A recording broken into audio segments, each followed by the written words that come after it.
The personal myth, some motto that you live by and will probably live by all your life. That's been rolling around in my head for a while now. Ever since we got this project, and maybe even longer since I heard my friends struggle with it, I've been trying to discover what makes me, me. I spent long periods of time thinking about events and influences, trying to fold together some sort of life thing. Something that would inspire me, let my ideas free.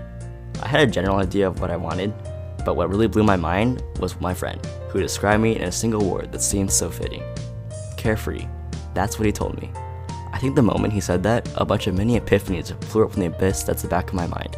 And now, when I look back on my influences, it's just so clear how fitting that is.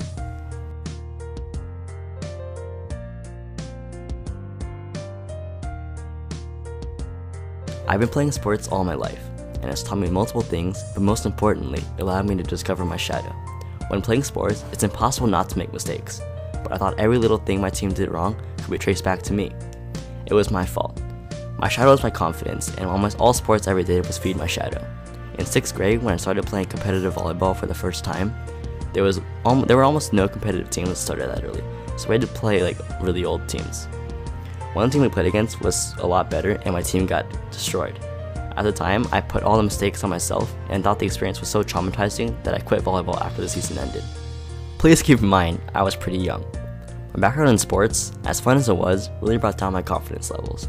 Even though it seems practically unhealthy to start playing again, after years of bringing myself down, I think sports have actually helped me overcome my confidence problems.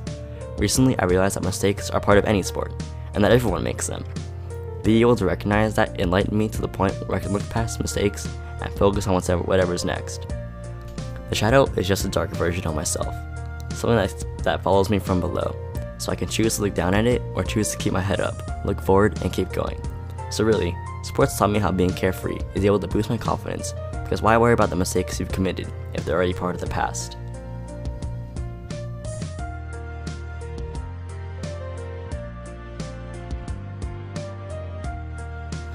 Another influence that's definitely shaped my carefree attitude is my friends. We all love to be together just to hang out, play games, and not have to focus on school.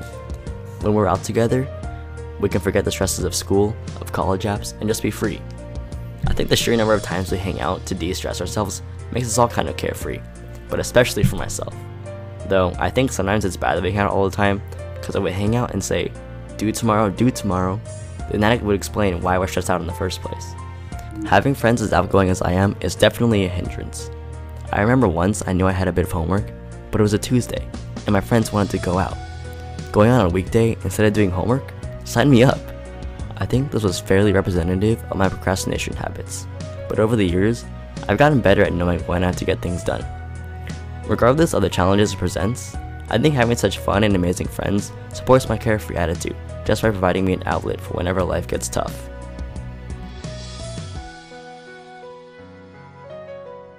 Now, even when my parents leave, and it's only my family around me, I can still count on that carefree lifestyle.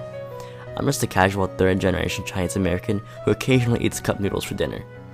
Everyone's heard about those Asian tiger parents that seem so intimidating.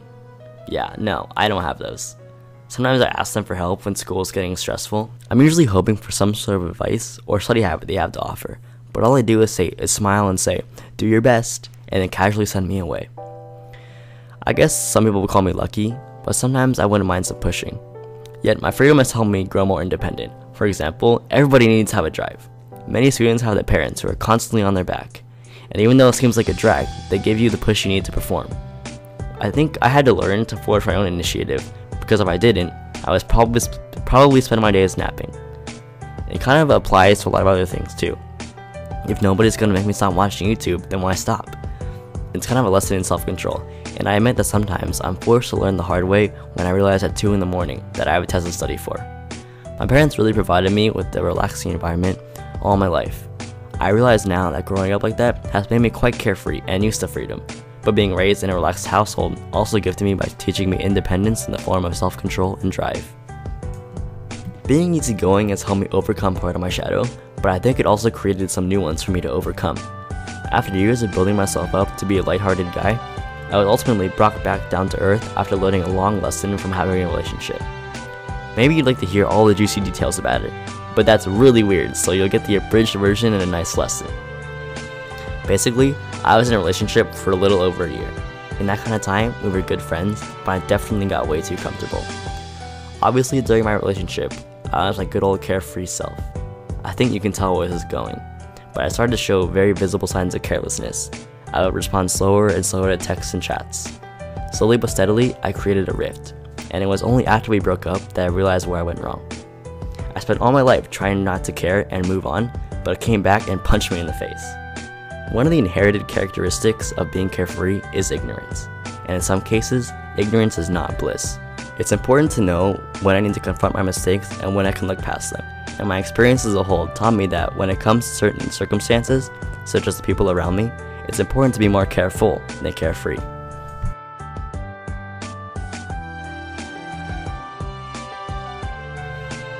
So now, after a bit of work, I realized my personal myth, and you learn a little about me. I've noticed how my life influences have shaped my myth, and how my myth has dictated my actions over the years. I learned how each influence affects my shadow, and how it affects me. So, I'm Matthew Louie. I believe in being carefree, but not too carefree. It's because of this freedom that I look forward to the future without dwelling on the past, but I've also learned the limits of my mentality. To this day, I'm still battling my shadow of ignorance and low confidence, but being with friends, family, and learning from past mistakes has given me the strength I need to keep looking up and moving forward.